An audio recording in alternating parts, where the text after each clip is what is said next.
নমস্কার, তৈরি করছি চিকেন তন্দুরি, তবে একটু অন্য রকমভাবে। এর জন্য নিয়ে নিলাম 1 বাটি দই, প্রথমে ম্যারিনেশনের জন্য।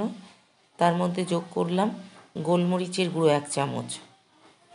এবার লবণ দিলাম পরিমাণ মতো। আর এরপর দেব 4টে মশলা একসঙ্গে রেখেছি: লঙ্কার গুঁড়ো, হলুদ গুঁড়ো, জিরে গুঁড়ো আর ধনে গুঁড়ো দেয়া হয়ে গেল। এবারে দেব এর মধ্যে 1 চামচ রসুন বাটা, 1 চামচ রসুন বাটা দেব। আদা আর 1 চামচ আদা বাটাও দেব। আর পেঁয়াজ বাটা দিয়ে দিলাম 2 চামচ। আর দেব এর মধ্যে আদা বাটা দিলাম। এবার দেবো সর্ষের তেল, কিছুটা পরিমাণ সর্ষের তেল দেব। এটা সর্ষের তেল দিলে কিন্তু টেস্টটা ভালো আসে। দিয়ে এটাকে ভালো করে প্রথমে মাখিয়ে নেব সমস্ত মশলাটাকে।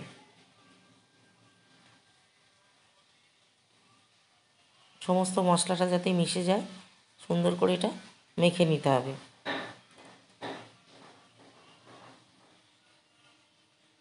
এর মধ্যে এবার যোগ করব 2 চামচ চিকেন তন্দুরি মশলা দিয়ে দিলাম।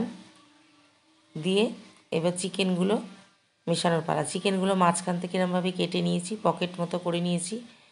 তার একটা বিশেষ কারণ আছে, দেখাবো। এইভাবে করলে তন্দুরিটা খুব জুসি হয়, খুব ভালো হয়। প্রত্যেকটা চিকেন আমি এরমভাবে কেটে নিয়েছি।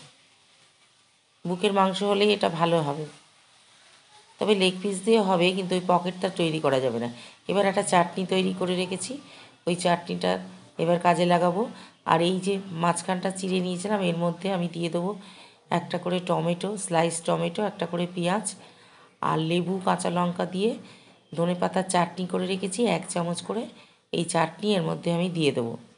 এইভাবে দিলে ফ্লেভারটাও অসাধারণ হয় আর তন্দুরিটা খুব জুসি হয়। এবার এটাকে ফোল্ড করে এইভাবে রেখে দেব।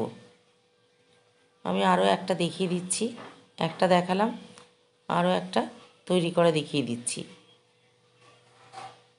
এই একইভাবে এর মধ্যে টমেটো স্লাইস দিতে হবে, দিয়ে এর মধ্যে পেঁয়াজের স্লাইস দিতে হবে, দিয়ে আর 1 চামচ করে ধনেপাতার চাটনিটা দিয়ে দিতে হবে। দিয়ে আবার এটা ফোল্ড করে এইভাবে সমস্ত চিকেনগুলো আমি তৈরি করে নেব। এই একইভাবে সমস্ত চিকেন তৈরি করা হয়েছে, এটা আমি ওভারনাইট রেখে দেবো। এবার কড়াইতে 1 চামচ ঘি দিয়ে দিলাম। তেল বা ঘি খুব বেশি লাগবে না, এটা কিন্তু অনেক সময় নিয়ে করতে হবে। আর ভিতরে যেহেতু টমেটো আর পেঁয়াজের স্লাইস আর ধনেপাতার চাটনি দেওয়া আছে, এর মধ্যে থেকে জল বেরোবে। এবার এই অবস্থায় আমাকে চিকেনগুলো ঢাকা দিয়ে সময় নিয়ে কম আঁচে তৈরি করতে হবে। মাঝে মাঝে উল্টে পাল্টে দিতে হবে।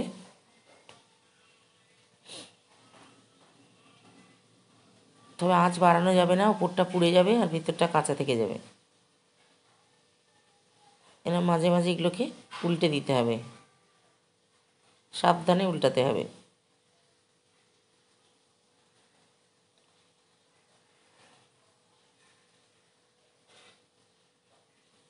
এই একটা পিঠ হয়ে গেছে, নরম হয়ে গেছে, চিকেন ছেড়ে আসছে। এইভাবে আর কিছুক্ষণ ঢাকা দিয়ে নামিয়ে নেব চিকেন তন্দুরি। অসাধারণ খেতে লাগে। নমস্কার, আজ এই পর্যন্ত।